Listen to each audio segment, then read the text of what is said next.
practices. Some of the group practices that he mentioned is he talks about having a clearance committee. This is fantastic. So you put together a group. If you're a leader, you can put together a group of reasonably intelligent people, reasonably well-informed people, and then you can just sit and for an hour or two and say, ask me questions, right? If in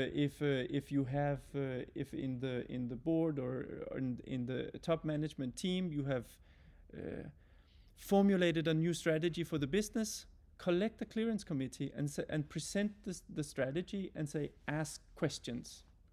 And this is amazing because people are just going to ask anything, right?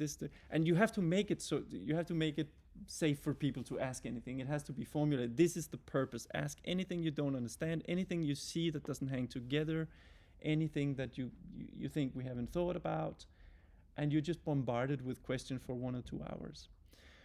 We did this I remember in Cranfield School of Management, we did this frequently. As PhD students, we would get up in front of the rest of the cohort and present something, and then we would just have at least half an hour of questions.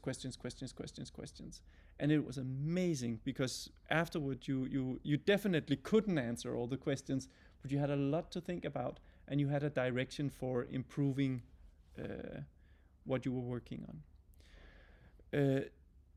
The other group thing that he talks about, he calls it speak to and from the center. And this is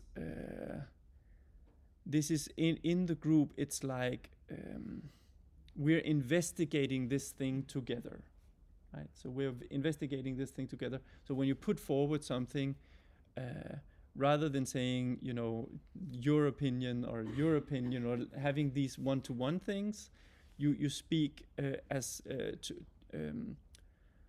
you speak to the group as a whole, and it can be very interesting to do that. So this is another group practice. So this is voicing.